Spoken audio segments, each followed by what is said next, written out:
Welcome back to regular programming. Now it's time for the super fun happy horror hour with your hosts, Adam and Mike. Dearly beloved, we are gathered here today to witness the union of Dawn and Shaun. Last show, it was vampires. This time we're talking about zombies. Mike, Yeah. Shaun of the Dead versus Dawn of the Dead. A marriage made in hell, maybe? Or the Winchester. Or the movie made in the Winchester, that's right. Yeah, man. How you doing? I'm doing good. It's hard not to be good after watching two phenomenal movies. I love them for different reasons. They're both, I think, standout movies. And on this podcast, there's going to be times where we watch movies and go, what was that? Or Yeah. that we're not not gonna love everything. No. Whereas with this one, it was really nice. I kind of wish that I did back-to-back double feature of it. That would have been pretty cool. But I came out of that feeling good, and I'm pumped for this episode just because of how much I enjoy both those movies. How about you? Yeah, absolutely. We should probably clarify the Dawn of the Dead we're talking about is 2004, the Zack Snyder remake, which proves that Zack Snyder can make a movie. He has proven it more than once, obviously, but Dawn of the Dead is probably his best, but we'll probably cover that off a bit later. We've got stopwatches are going to be at the ready, and we probably should get stuck into it. We'll talk about Dawn of the Dead first. Yeah, are you happy with that? So Dawn of the Dead, where are we starting? The first thing that I really want to touch on is that there's actually a lot of surprise elements to this movie, and tributes littered throughout the whole. Yeah, as you being the horror whore, you're going to pick up on that stuff a bit more than me. Well, and not only that, but obviously I like to go down rabbit holes and find out more. I got the sense that both Zack Snyder and James Gunn love this movie. This was a passion project for both of them because James Gunn wrote it. Yes, yeah. And we had Zack Snyder. So there's some really crazy things there, and that's what's interesting to see as well, because Zack Snyder's trajectory has changed. But if you look at James Gunn's filmography, there was so much like trauma stuff in there. It's funny how they both came from very different backgrounds of what their movies began as, to team up on this movie. And then to, let's say, 20 years down the track, both be doing DC movies. When it was likely that James Gunn wouldn't have, because he was quite a staple over at Marvel with the Guardians of the Galaxy movie. They were a hit. So I never thought that there was going to be any defecting to the enemy. Okay, so what's your history you want to talk about? There's a lot in here. So, like, firstly, to find out that, like, when Ving Rhames found out that they're doing the remake, he literally seeked out the producers. Yes. And begged to be in the movie. That was something that I really enjoyed finding out as well, like other bits and pieces. Like, for instance, like when Rhames is getting his arm stitched up, the person stitching him up was meant to go through a prosthesis, sort of like fake skin, and actually went through that and stitched it to his arm. And then they also did things like a throwback to the original. There were two zombies in the movie where there was a jogger that was missing an arm, and there was a legless zombie in the garage, and they were actually played by actual amputees. But the same thing was done with one of the first zombies seen in the original Dawn of the Dead. It was like missing a limb, but it was an actual amputee. So just like that, they can do this little throwback of going, hey, the original cast an amputee as a zombie missing a limb. Let's go and do that. Did find out that Romero signed off on this movie. He liked it. He was initially hesitant, but he enjoyed it and was impressed by the movie. There's a part during the opening credits montage where it's showing all the movie clips and all the news and everything. There is like army soldiers and stuff in there. Zack Snyder's actually one of those soldiers. So technically, Zack Snyder starts in the movie. On Hitchcock. And probably the one that I like the best, because I really like the actor. So the actor that plays CJ. So I like him. I think he's a good actor. He is a good dick, though, as in he Yeah. plays a good Wow. dick. Okay. Cool. I mean, you Very obviously know him better than I do. Like much Yeah. better. We go way back, yeah. Yeah, way back. That's for another podcast. But Yeah, I don't advertise that one. yeah, that's another writer in the scene that they're in the elevator. He goes Yeah. like, "I like this song," and it's like the first time that he really smiles in the movie. What was interesting about that scene is that line was completely improvised. There was no song playing. Oh, really? It was like just pitch silence, silence. and he's just going like, "I like this song." That's funny. Because I thought that part was hilarious in the movie because it was in a really serious time and moment in the movie. They're using the elevator. Everyone's standing like quiet with this music that's playing, and then he just says that out of nowhere. But to find out that line was improvised and that there wasn't even anything playing, if I was one of the cast members in the elevator at that point, I would have wet myself. Like, yeah, the way they keep it straight, that's good. Oh, there is one more. So 3 originals from the original movie came back. Yes. So we got to see Ken Foree as the evangelist on the TV. Savini, I can't remember exactly. Savini, he was like on. He's on TV a TV, wasn't he? too. Yeah, he's on the And then there was Scott Reniger. I don't remember his part in it. But before the proper credits come in, at the end of the movie, they get their own special appearance of the Dawn of the Dead. Like, it literally says, like, special appearance from the original Dawn of the Dead.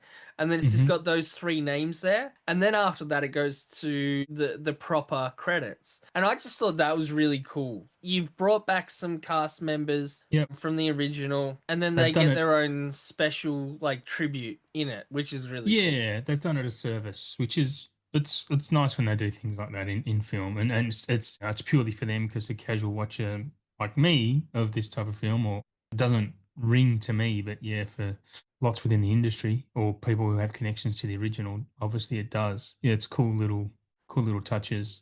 Yeah, I think that's important. I think that you don't have to copy a movie when you remake it. And you don't necessarily have to have your like tributes like on the nose all the time. But I definitely appreciate when movies do pay like homage to them. They do respect where they've come from. Yeah, exactly. And if they can do it tastefully and in a way that's not tokenism type thing, I love it. Yeah. If it's done right, it's done right. Yeah, absolutely. There's plenty of examples of films where they do those homages. Yeah, well, I was actually going to lead into what my highlights were of this film. So this was my maybe 3rd time seeing this, and I remember the first time I watched it, what stood out to me the most was the rooftop scenes when they're calling out the celebrity lookalike zombies and the guy on the opposite side is just pinging them. And that was a funny game to witness. But yeah, the highlights of this, I think Ty Burrell is so great seeing him play a villain when I kind of knew him from Modern Family before I ever seen this for the first time. He's a goofy, funny, sweet kind of family man, and then you see him as a complete opposite, playing totally against that type. Yeah, he's a dick. Yeah, it's fun to watch. Yeah, it's really fun to watch. Yeah, he's a good dick, as we say in the show. There was other highlights I have. I think the end scene, that battle truck they built, that was a really great final act. There's a lot to love with this. It's really enjoyable, and it has got a bit of tonally from a cinematography point of view. It does have this. Speaking of homage, I think it's quite grainy and the tone is very much into that older style of 50s, 60s creature feature type of film. I think, although a little bit more tarted up for modern eyes, but it still has that. It still has its roots in that style of filmmaking. Kind of really remind me of like David Fincher's type, maybe like with like a splash of like David Ayer in there as well. I see a lot of this similar grittiness as like Seven, like just like the tones and like the color palettes and everything used in Seven. This is a much brighter film than Seven. Like Seven is bleak. Brighter. Like what? This movie's not bleak. Like no. Well, no. I mean the way the atmosphere of Seven is bleak. Like it's very grey. It's very rainy. It's very colors are really dark and muted. This one's a bit more shiny. I think it's a bit brighter and a bit more yellow in the Yeah, way it looks. Like it has that LA tone about it. it's definitely got that, especially like towards the start and then like in the outdoor scenes. I definitely see Yeah, that. yeah, yeah, yeah, yeah. But Yep. I think that the It's, interior of the shopping center or the mhm. mall, as Americans would say, And is me, I very say more. much is like very like hospital like. It Mm. is. I think it's very muted colors in the mall as well, and I think a lot of the shots kind of remind me of how like Fincher has obviously he's not the one doing the camera work, but No, reminiscent of like a but lot he's of instructing very his much the way he wants them to look. Like well, that's what yeah a director does. They have their dream and they have their plan, and they just hire the best people they can to meet that yeah. meet And their I, vision. and we know that like for instance like he's directed things like Fight Club, The Game, and I Mm. think like and Panic Room, even look Zodiac, like all Yeah, those movies have muted colors and fast camera work. Like almost yeah. not haphazard because they know what they're doing. Like and it doesn't look messy at any point, but Mm. it's like I believe Fincher knows how to do controlled chaos. Okay. And I think You mean on Zack Snyder, screen in an yeah, image yeah, or yeah. okay? Like, and it's showing this. Like, you look at like the story of the game. That's probably I think like more elegant as far as his work goes. But like Fight Mm. Club, the way that that works, the scenes in Zodiac again are a lot slower, more deliberate. But you Suspenseful. get but you get the grittiness. But then if you look at like Panic Room, the way that this like there's parts where they like run to the panic room after leaving it and different bits Yeah. and the way that like the camera angles change as quick as the person moves. Well, I think we get a lot of that controlled chaos camera work in Dawn of the Dead, Yeah. which is Yeah, I probably think that's where fair. that I think a lot and of that comes from the yeah. editing, though, to be honest, because there's a lot of quick cuts, a lot of splash and dash, like scenes on, especially Yeah, through the montagey stuff. It's like a yeah, splash but of, even outside of that though, like we get a lot of like angles that are used that are very similar, very like sharp. They don't follow certain lines. Or, like you'll see yeah. how it's shot. I didn't pick that up, but I wasn't looking for it either, to be honest. So, yeah. I don't ever know what I'm looking for in a movie. Like No, no, I no, don't well, know me what I either. pay It just, attention to. no, I don't think it pays to Um, look for stuff. You need to let it find you. And that's why when you rewatch movies, like you find new things. That's why they're rewatchable. and I think that's what's important about like rewatching things is because then you get the ability to focus or like Mm. acknowledge things that you didn't before, which is fantastic. Like I think that's really cool. So, what are your highlights in this? I mean, what were My your scenes? highlights, I think, is like more the way that they had characters work really well in this. Every character was different and easy to like distinguish between, and like it was good. They had some likable characters in there, and obviously some characters there that you're meant to not like. But probably like one of the things that I liked a lot in it is one of Ving Rhames' quotes. And I was Okay. like, man, like, and I just still remember it hit me hard when I first watched it, but I was a teenager. And then listening to it again, like, it was very, I think it's sort of really eye opening. But that would depend on who you are. And I don't think anyone takes offense by it, but literally is like when Mackay Pfeiffer's character goes into the bathroom and talks to him about his concerns of being a better person. He wants to bring up his child who his partner's pregnant with in the movie Hmm. and just wants to be a better person for them. Even though like it's sort of spoken about or at least like hinted at that he has like a past life of crime prior to the zombie apocalypse.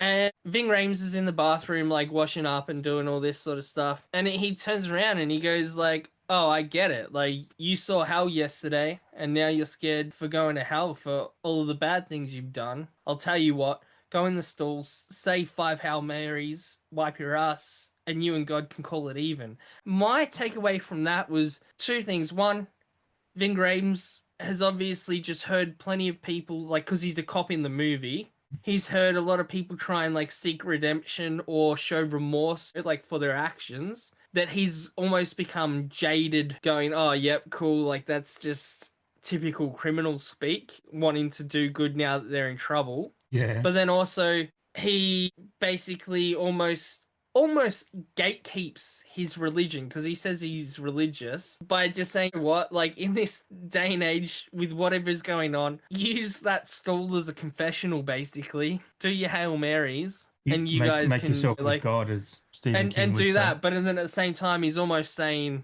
like there's no point at the same time. We're at the end of time and there's a chance that maybe his character is having doubts, which we don't know because he seems highly religious in the movie. But basically, he's like untrusting of this person, unbelieving of this person, that he's not really wanting to waste his time and his beliefs on him as well. So that hit me hard. But what do you think they did to get it right?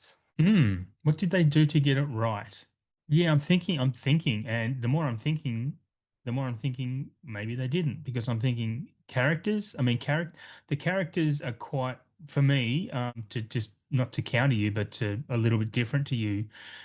They're a little bit cookie cutter.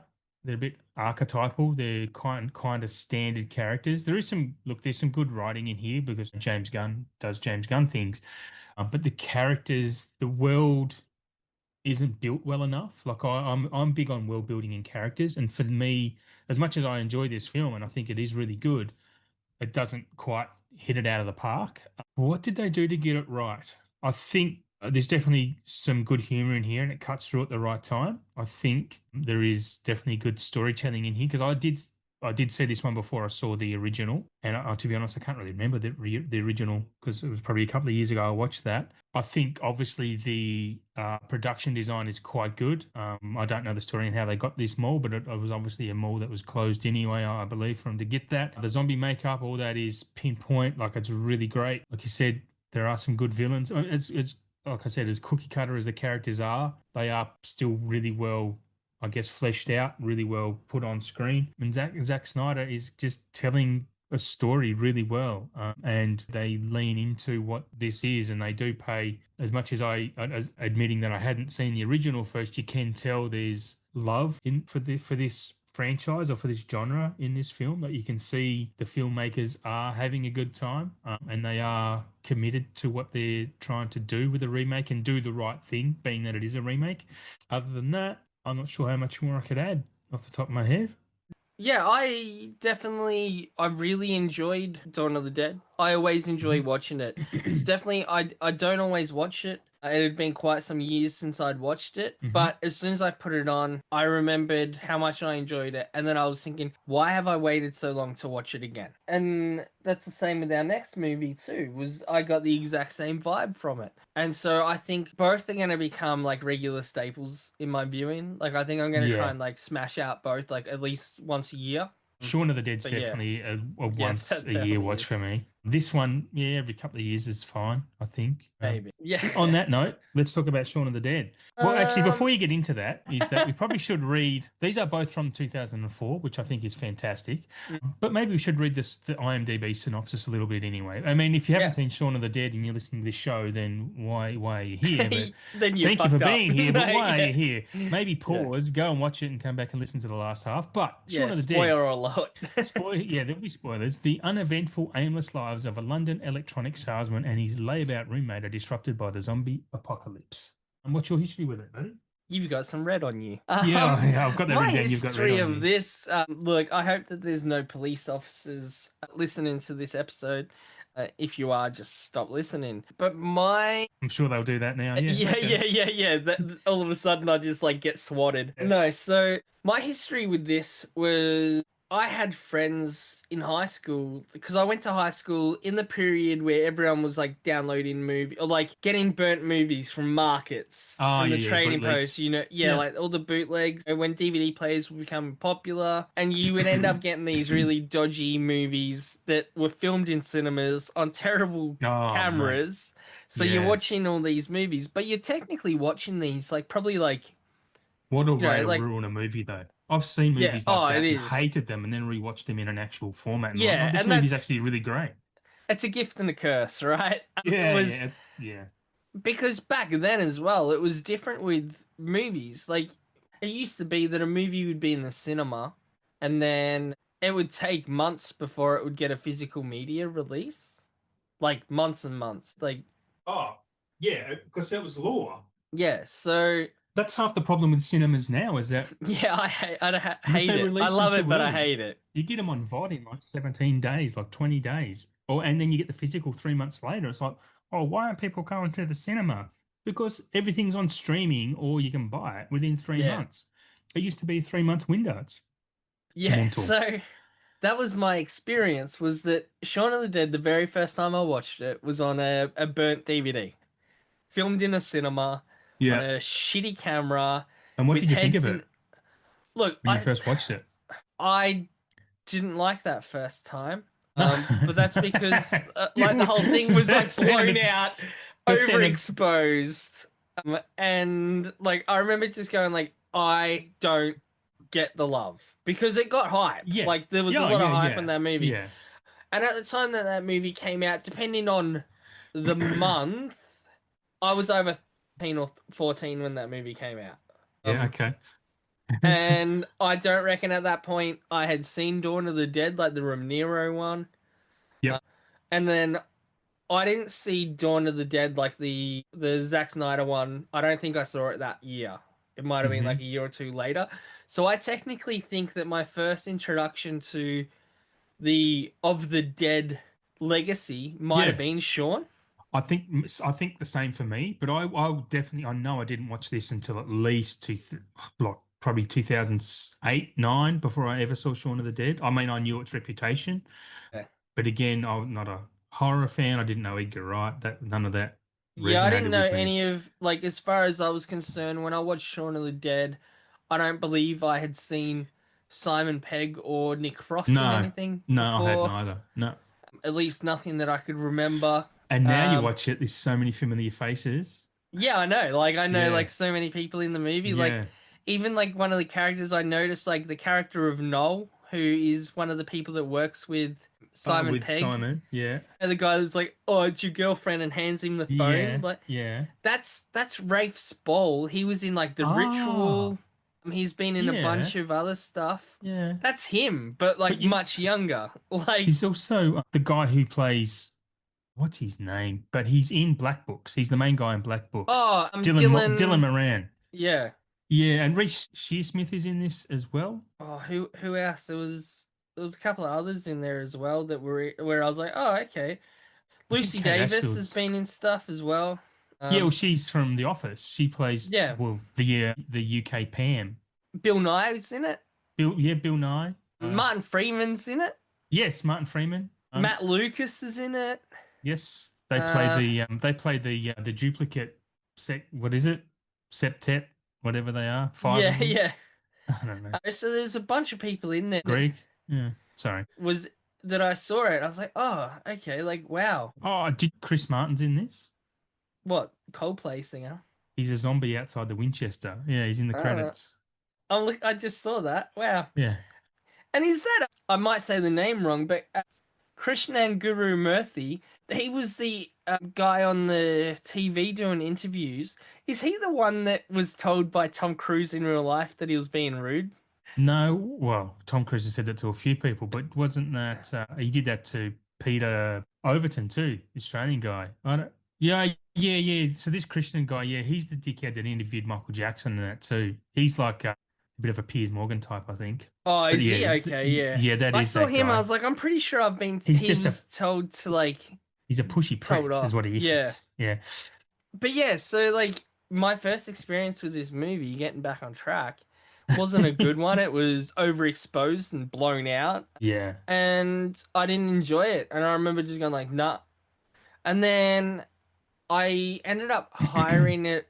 Remember when there was video stores? Oh, I do remember I ever? hiring it on DVD because we had DVD by then, being in Yeah. 2004, and it still felt new. DVD still felt relatively new, at least in Australia, because they were expensive. Like DVDs were quite expensive, so it was Yeah, better 30 to bucks, I just think. Yeah. yeah.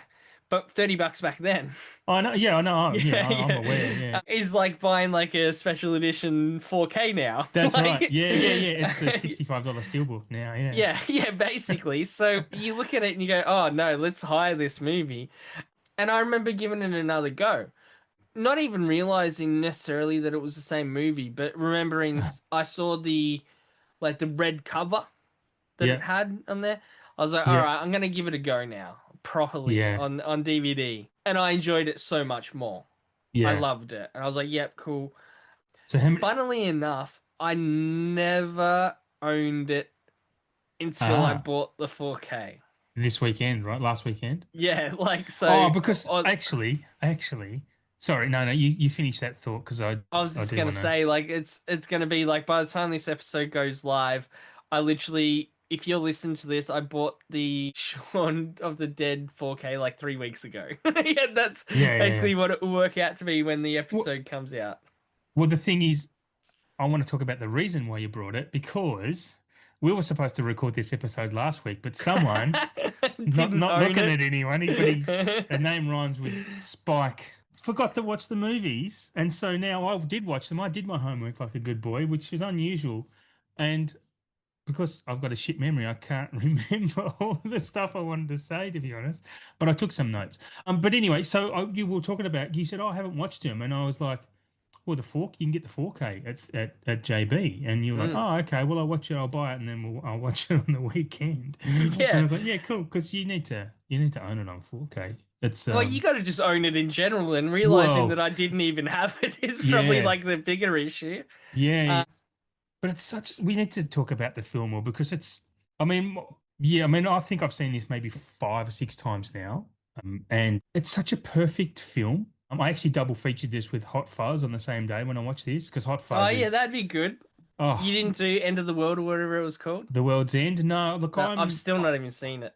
oh, see, I look. A lot of people. My mate Shane, Wasteland Reviewer, it's his favorite of the trilogy.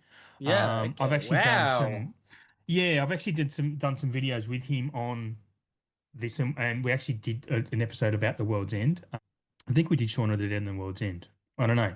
Either way, but yeah, I mean, for me, Hot Fuzz is probably the greatest comedy ever made. I think Hot Fuzz is a Whoa. yeah, yeah. Gee, I a don't lot think of it like gets. truth bombs getting hit here. It doesn't get much better than yeah, a lot of hyperbole floating about. But Shaun of the Dead though, this is a 5-star movie for me. Mm. It kind of says how much I rate Hot Fuzz because but the genius behind Shaun of the Dead is something that when I first watched it just blew me away. It was unparalleled. I had not seen this type of filmmaking before when I watched it. Maybe a little bit of Guy Ritchie editing style, like the quick Mm. cuts and the type of stuff. But I want to explain that from the opening montage where he's woken up and he's hungover and he walks through. He's like a zombie, and it's like it's a zombie movie. So that's a nice little touch.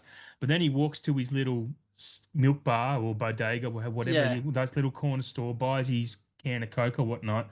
Strolls past the kid playing soccer and all these same people, and then the next day when everyone's a zombie, goes to the store because he's hungover again, not looking at anything, not paying attention. It's the same people, but they're all Yeah. zombies doing the same shit, and I'm just looking at it going, this is fucking great. This is great. Those little touches, so great. And then Nick Frost being this great comedic relief is like, sorry, Shaun. He's like, what for? And he's like, no, sorry, Shaun. And like, because he's farted.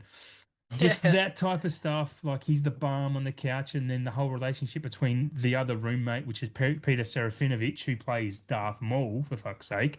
He's fantastic because he's a really funny guy in real life as well. And that relationship between him and Nick Frost, who I can't remember his character right now, is just Ed. Ed. Sorry, yeah, it's just magical because they hate each other for no reason.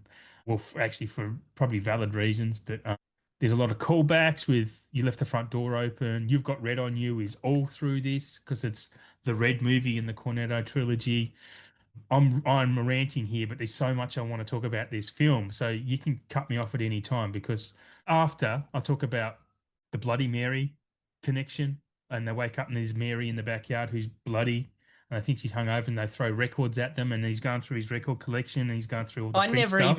I never noticed that. The Bloody Mary Bloody stuff? Mary connection? Oh, Never. so I know many that they said connections. it. They're like, oh, you'll just have a Bloody Mary in the morning. In the morning, yeah, yeah, yeah. But I didn't even notice the Bloody Oh. Mary. Like, There's so many connections like that in this movie. That's what you need to go back and what I So love great. most about this movie was one, how ahead of its time with what, and I don't know if this was deliberate or not, but in how humanity turned out. Like, in all honesty, like humanities are all zombies, right? Yeah, yeah. They're like looking at our phone, or yeah, looking at the phones, doing other things, but also at the same time, I think that we would be as a species very similar to these zombies. yeah. They're like doing this thing where it'd be like, oh, nah.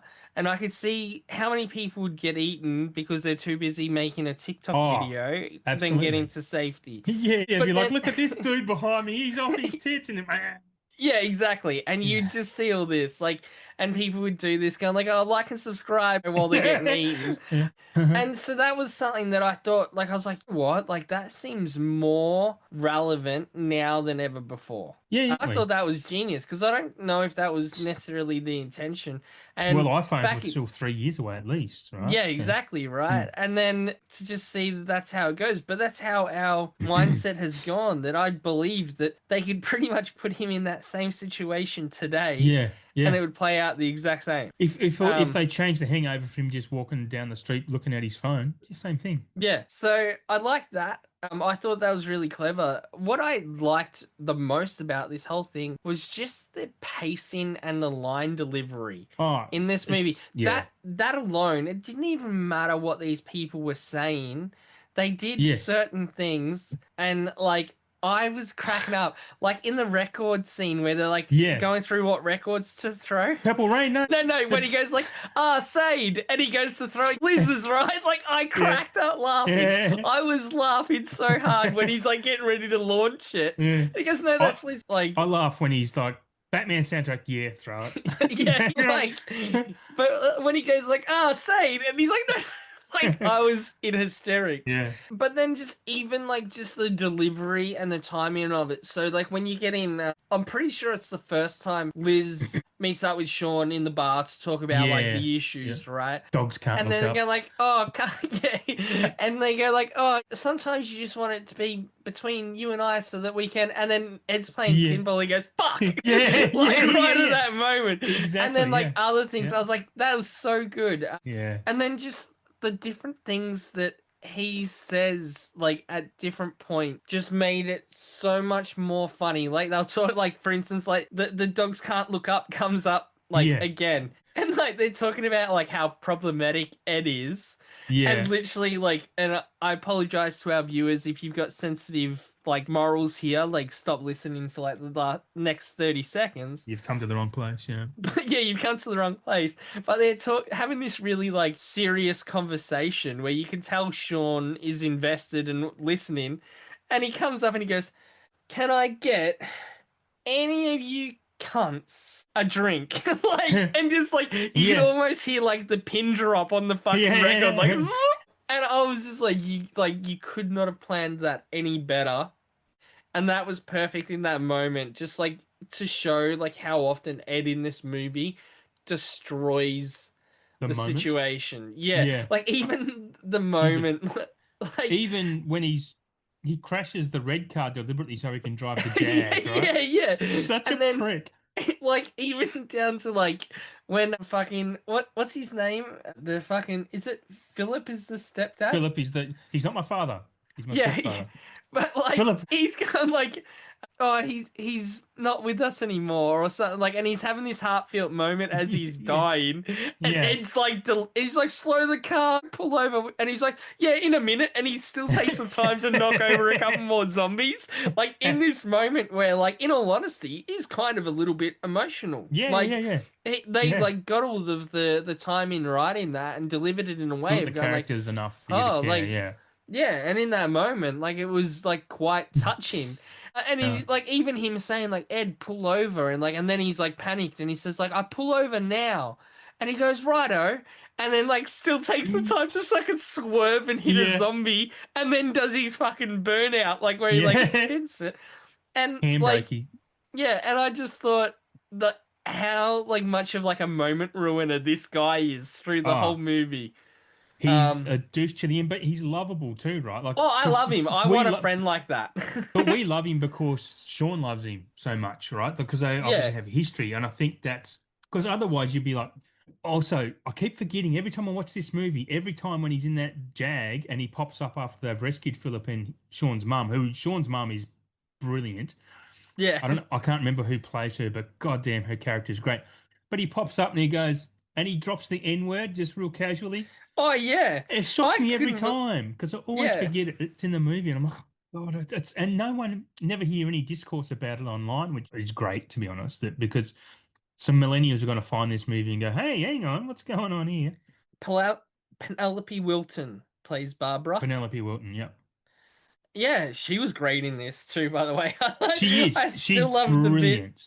when they turn around like, "Oh, you've perfected this, like really good." And she goes, "Doing what?" And then when they're Yeah. acting, like Yeah, she's yeah. just being herself. I laugh so hard at that. Yeah. Like, and then yeah, but you're right about like when he drops the N bomb in it. I didn't remember. I forget it every time. I forget it, but then at Yeah. the same time, like it kind of floors you a little bit because you're Yeah. definitely not used to it. I was like, hold on a minute, like what? Well, in the time in 2004 or something, it's not like it was allowed to be said still, but it was. Oh, I don't know. I think it was kind of a bit of. I don't think it's satire, but it's a bit of a. I don't know. I think it's supposed to be funny that a white guy's saying that because he is that type of character who would say that and not think anything of it. Yeah, like and I think it's on maybe brand. I think that's what maybe they were going for because obviously he is that sort of like ignorant, obnoxious. He thinks it's being cool.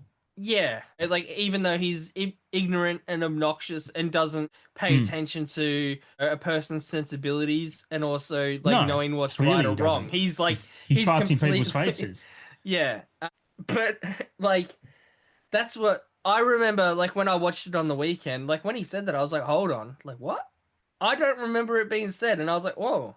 Yeah, yeah, yeah. And it does though. It's a little bit of a gut punch. You know that it's not really meant to be said. Like I don't use that word. I don't hear people use that word because of that. You know. Yeah. And then you hear that, and it's so loud and clear because he's the only one talking. I was like, whoa, whoa. Like, and I at the time I just sort of thought, imagine if we were at a pub or a bar for any Americans listening and someone like that walked in and yelled that out. Like, what would happen, right? And I was just like, whoa, oh. Yeah, they'd probably be pushed straight out the door. Or, yeah, that'd be like, all right, you're cut off. At least, yeah. Yeah, at the very least. Yeah. Like, all right, mate. You're gone. Like, just, and it's probably for their own safety, really, as well. Yeah, absolutely. But yeah, like, that definitely, like, that jarred me. It was jarring. Yeah. It was just like a whoa. Like if you heard that in a restaurant or something, everyone would turn around, right? Like you'd be like, "What?" And you'd hear like fucking forks drop and everything, right? Clutching at the pearls. Yeah. You'd literally hear like, "Oh my!" But yeah, so I don't know necessarily what its meaning or like its value was back then. Again, like I was too young. Like I said, like I was like 13, 14. Like so, I don't know like what that sort of looked like. I think the intent behind it is to show that he is infantile and that he is a little bit immature and he's just trying to be cool, I suppose, because he's driving the Jag. He's kind of hyped up on this adrenaline that. Yeah. Because he's kind of nonchalant to the whole zombie thing, right? Like he takes phone calls when they're supposed to get quiet when they're walking because the guy's ringing them up to buy drugs. It's like, nah, mate, can't get on. Or basically, he's like, nah, can't get any. And it's like, well, no shit, because the whole world is zombies, man. Yeah, like, funny. And the when they first start seeing the zombies, remember when they're doing the singing part? They're looking at each other and they're like singing, and then like they stop and the zombie down in the like background goes like, oh, and they get, like at first these guys are seeing the real comedic value of the zombie apocalypse before knowing. Yeah. And I do think, to an extent, they enjoyed the whole situation. Really, they were both like sort of in their element while not being in their element, and it was just like okay, like just the fact that they still get like during all these emergency times and pressing times, still getting like packs of like peanuts thrown at faces and stuff. Yeah. But and then we have to touch on probably the most iconic scene from that movie. It's not necessarily my favorite. Okay. But there's one scene that like is the most iconic, which is the bashing scene in the pub. Oh yeah, with the music. What is that Queen song? I comes can't on. remember. Queen, yeah. Yeah, isn't it like "Can't Stop Us Now" or Yeah, something yeah. like that? Can't And stop and me there's the now. three of them taking turns in With the time with baseball the bat. with Yeah, the yeah, yeah. beat, like Yeah. hitting him. Oh, Like it music was plays such good. a big part in Edgar Wright films. Yeah. I mean, he's like Tarantino and Scorsese. Music plays such a big part in their films, and they just needle drop so well. You'll see it in Baby Driver and that as well, and yeah, it's just Baby But Driver's that, so good. yeah. But that is a good scene. I actually really, and I don't know why, but my favorite sequence in this entire film is from the moment he rescues Liz and the other two idiots who they're funny in themselves because she has a crush, the one who plays Yeah, has um a crush on Shaun. she has a crush on Shaun and he has a crush on Liz. Yeah. Diane, yeah, Diane and David. And it's so obvious because Shaun becomes this reluctant hero, right? He's the only one that can lead them through this because David, Dylan Moran, is just a jerk. And just a whinger as well. Like Yeah, complains about everything while not he, taking any steps on he's a his own. pussy. I guess for lack of a better phrase, he's a pussy, and he's just being like, yeah, a whiny bitch.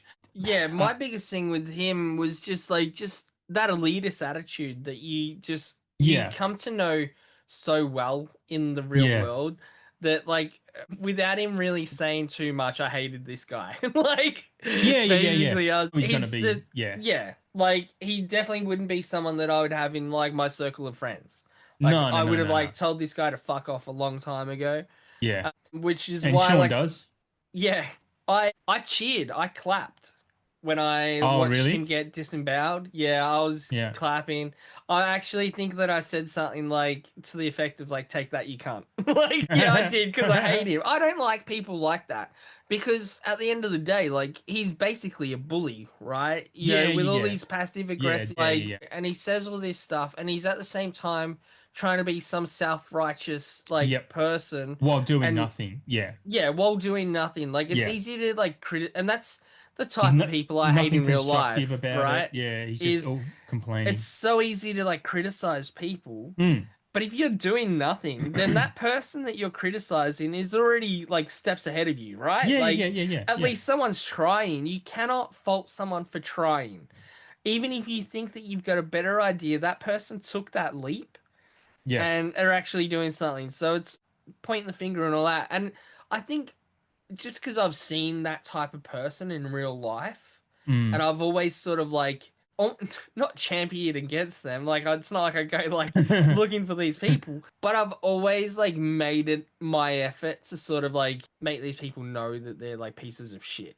Like Yeah, okay. anyone that I know like that, you call them Yeah. out on their shit because it's not Yeah, fair, regardless of if it's like aimed at me, aimed at someone else. I went to school with people that like targeted certain people Mm. and would always give certain people crap. And like you just call them out and go, why? Like why Yeah. that one person? Like what do you get from doing that? Like just let people live. Like so yeah, that That's something to it. character, like I just fucking hate it. I was like Yeah. I knew So people like that and I was like, nah. Yeah, no, that's fair. Yeah, I just want to touch back on well, we brought him up, but my favorite sequence from when he picked them up. But I like the entire sequences when they're running through the backyards to try and get to the Winchester. Fence falls over. And he does the same thing in Hot Fuzz in the same way, but does it professionally because he's good at it. But that whole thing where they kill their neighbor because he's a zombie, and then they do that zombie acting. Then they meet into their 5 doppelgangers, which is just fantastic. Yeah. Because even Matt Lucas and Ed are like the same, and it just goes down the line. They're the same people, but just dressed differently. There's something about, I don't even know why, but I just think that scene is really pivotal in orientation. Orientated, yeah. Yeah. It's pivotal in their growth and actually builds their characters more, so you do care about them more because for what's gonna come once they get to the Winchester and then shit starts happening, and so it really connects them as a group really well, and I really like that scene. 45 seconds. No, we've still got 8 minutes for the total episode. Oh yeah, that's true. Yeah. Sorry, I lost my train of thought. It was pivotal. Pivotal for their character development. Look, what I was going to say, it kind of reminds me of those adventures like The Goonies, where it's just a group of people out to try and do something, or Stand By Me, or something like that. I was going to say Stand By Me. Yeah, it has that comfortability about it for some reason. I don't know why. There's groups of people out surviving. I don't know. It does something. It's like I have this weird movie kink, cinema kink, where I love jungle adventure movies, like the Jumanji movies. I shouldn't like them as much as I do. I like them. I love like Romancing the Stone because it's like a jungle adventure. I don't know why I like those type of movies, but I do. It's definitely a tonal thing. But anyway, that kind of reminded me of that, and that's why I enjoy that sequence quite a lot. Yeah, I think it's important that and they show it well in this, which is that although obviously it's a horror comedy, and very funny. And there's some proper funny horror in this too, right? Yeah, like if you look at those zombies, they're like horrific. They're proper scary. Yeah. And practical effects are fantastic. Yeah, and they don't go away from the gore, the totem tennis pole through it, like stuff like that. Like, so they don't shy away from the horror elements. But then I think that they also like sort of master the seriousness in it, like when you're seeing those emotional moments, like between Philip and Shaun in the back of the car, like when Philip's trying to explain himself to Shaun as to why he acted the way he was. Yeah, absolutely. And then there was some seriousness down in the cellar between Shaun and Ed, and 5 minute warning. Excuse me, guys. Spend 2 minutes coughing. 5-minute warning, 4 minutes and 56 seconds coughing. When Shaun, Ed, and Liz are in the cellar, there are like a little bit of like serious moments there because they're obviously at least under the assumption that Ed's going to die, and we care about this guy, right? That's amazing from a storytelling perspective. That after we've just been saying this guy's a bit of a brainless dick throughout the whole film, but we are sad that he's gonna die because of his attachment to Shaun, right? Like it's great storytelling. I think it is. And like, so you watch these moments and you see how it's affecting Shaun in it. Like in that moment, he's realizing that he's going to lose someone that's really close and dear to him, and he's got to deal with that. But then as you mentioned, like with the you mentioned like the dropping of the M-bomb earlier in this as well. And there was another one that sort of, I guess, was like a sign of the times as well in that scene, like in the cellar scene there. So, which I get it for how old this movie is, like, and also the character that Ed was. Because we know that, like, he is completely, like... Did he say it down there too, did he? No, he said something else, though, which I'll get to. But he's just so oblivious to people's emotions. Yeah. And I think it ruined it, which was, like, Liz said that she loved Ed. And then Shaun turns around and goes, like, oh, I love you. And Ed goes, gay. Yeah. And I was just like, I don't know if that would have been funny back then. And I can understand, like, where, like, that's his character. But for me, and I don't know if it's, like, because, like, I've just, like, grown up and it actually ruined the moment, like, that whole scene for me. Oh, like, really? I just was like... But again, for me, it shows that he's infantile, but it also breaks, again, from a storytelling perspective, it breaks the tension. That's like, because as I've said in the episodes that we haven't aired, is that comedy, there's a really fine line between comedy and horror. So they use comedy to break that tension. And that's why we took some great comedic actors and performers are great horror directors and writers, right?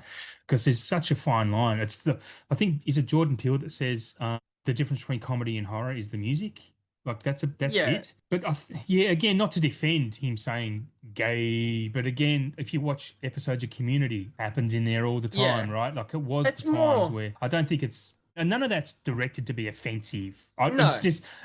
Well, it just made it less funny for me because in that moment, I think that they already had the best comedic moment in there was when Ed did the fart. He did that down there. Yeah. And that, I think, based on like storytelling, if they could have ended with that at the end, And then, because then it's still heartfelt, right? So imagine watching it for the first time. Nothing has really broken the tension, and you've seen that, right? I think So you you I think you're leave that, right. Yeah, yeah, just because it you was leave that probably overkill. scene. Yeah, Yeah, because you leave that scene sad, right? If that Yeah. wasn't in there, like you'd be like, oh, and that sort of cheapened it a little bit, just We've got 1 because minute. then if you would have gone from that scene without that into then seeing the garage, like the shed scene, Yeah. but and it would have meant more because you've gone from down here to up here. But as far as this minute goes, thank you very much for joining us for this episode. We haven't finished the episode. We've still just finished talking about the movie. Here we go, guys. We can leave this Yeah. in there. There you go. That's me being proactive here. But yeah, with 1 minute left to go about this, I just wanted to say that it shows that rewatching movies is a good thing because I had logged it on Letterboxd, not to what, but just that I had watched it with no date when I first got Letterboxd going, and I rated it 3.5 stars. Oh, really? I gave it 5 stars now. Yeah, it's definitely 5 stars. 10 seconds ago. Absolutely 5-star movie. Need to watch it. And I can't remember. Damn it. Yeah, no cornetos. Okay. We've finished talking about Shaun of the Dead. See, and honestly, we could probably talk about that for a lot longer, because maybe not much longer, but there's a lot to talk about. And just look, that's what I want to say. Lots of Easter eggs on rewatches. So yeah, that's what makes it rewatchable. Lots of Easter eggs. But yeah, thank you. Well, yeah, this episode is done. So what do we got coming for the next few episodes? Let's tell the folks. We do have a schedule now. We do. I worked hard on that. Yes, you did work hard on this, and it is a lots to come. So next episode, we're going to be talking about the Texas Chainsaw Massacre from '74 and the remake from 2003. You know what I'm upset about? No, I do not. I'm not going to have my 4K of the 2003 one in time for this of recording because it comes out end of August. Is that the Matthew McConaughey one? No, that's Texas Chainsaw Massacre Next Generation or New. Right. Yeah, Next Generation. We should watch all of them, but no, this is the one that's got Get in Jessica line. Biel in it. Oh, okay. I've not seen that one. I really enjoyed the first one. Have you seen? I've only seen the first. I've only seen the original once. Yeah. Have you seen the Friday the 13th remake? Nope. Oh, it's done by the same guy. Okay. Like, I have heard the remake is pretty good though, right? Like Texas Chainsaw Massacre. Yeah. I loved it. Okay. I loved it. The remake? Yeah. Okay. Look, Texas Chainsaw Massacre is one of my all-time favorite horror movies, the original. Yeah. Like, it's right up there. Like, that probably comes, like, straight after Halloween for me, would be Texas Chainsaw Massacre. Okay. I love it. That's my letterbox header, is, like, artwork of the man in the, like, on the side. Yep. I love it. I think that it's definitely a favorite of mine. The remake is good. It could be a whole lot worse. Obviously, we've seen Texas Chainsaw Massacres since that have been quite atrocious. Not me. Which you haven't seen, so that's probably lucky. I've seen the original and part 2, and I love part 2 as well. I think it's fantastic. But just I guess to highlight the future of this show, to keep, if you hopefully it keeps you listening for future episodes. But we are going to do more of these double features, originals and remakes. We're going to do some director showcases, and not showcases, but just two horror directors' movies, movies from certain decades, and we're going to go back as far as the 30s and look at some movies from the 30s and 40s. These are going to obviously be individual episodes. We also have some guests that are going to join us. People are already throwing their hat in the ring, which is fucking fantastic. Thank you guys for reaching out and wanting to be on the show, and we will happily have you. Yeah, guests are going to be every 5 or 10 episodes, though. They're not going to be all the time, but it's going to be a treat when we do have you on. And also with our guests, we're going to have you pick the movies. We may pick the theme, but you guys can pick the movies, I would say. I think that might be a fair trade-off. So yeah, lots of cool shit coming, and I'm excited. I'm pretty pumped because I've been watching quite a bit of horror again lately. You've been buying a whole lot of horror too. I've been seeing, and I'm so proud. I feel like a proud parent seeing these purchases. I would have brought them anyway. So what's Daybreakers today? Actually, tonight before we recorded this show, another vampire movie. This isn't a vampire episode though. No, we're going to keep delving into these type of genres too, because there's lots of vampire movies we need to talk about. Still lots more zombie movies we need to talk about. Lots more slashers. We do need to do slasher episodes and that as well, I think. So getting into those genres, subgenres of. Yeah, so we're definitely going to have to do like giallos. Yes. Obviously, we're going to have like do some Fulci, do some Argento, Bava. all those guys. So we were talking about as well. We've also got like Lamberto as well, can do some as well. Want to do some Asian horror, J horror, Thai horror, that type of stuff. So we can do that. But truthfully, guys, like from what we planned out, this is us looking proactively ahead and also showing our love for this. But basically, not even kidding, we literally have 20 episodes planned out. Pretty much our first year almost. Yeah, and that's where it comes into it. And this is where, depending on how we end up recording, can potentially decide on how this gets released down the track. We want to find our feet first and foremost before anything.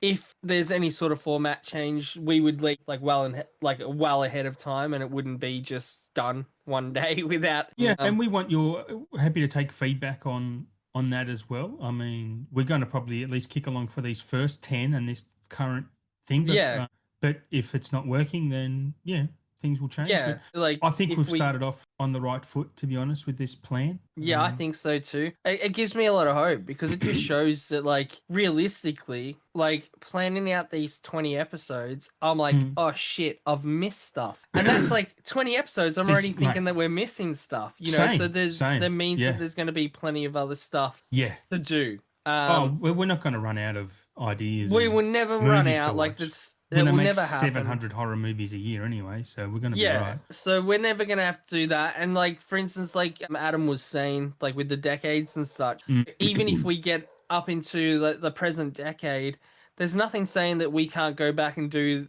decades again. And they don't have to be in order. We absolutely will. You know, yeah. We don't even have to do them in order. I just happen to think, the first run through, let's do it.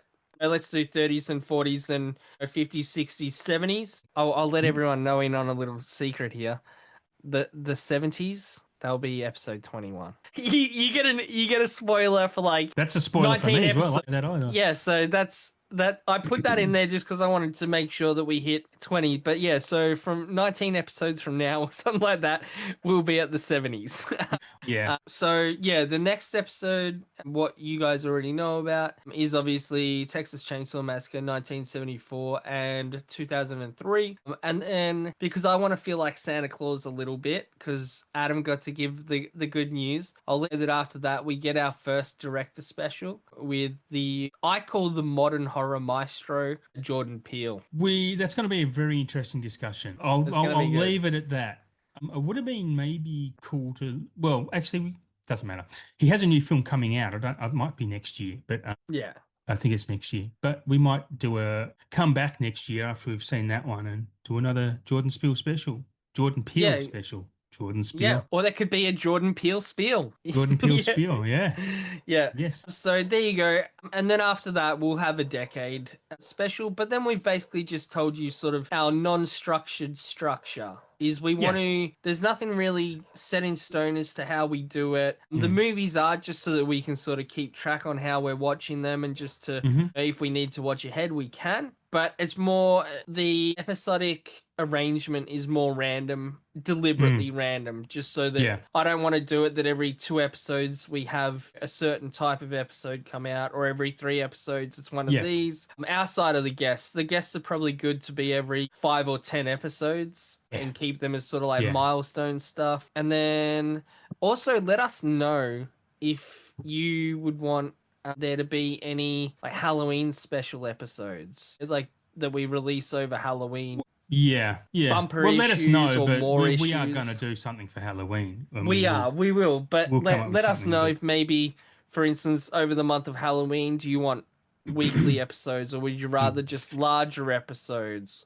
Is there certain topics that you'd maybe want done for let that? us know. Let us know. We want you to introduce us to stuff as well, if there's stuff we haven't got on the radar.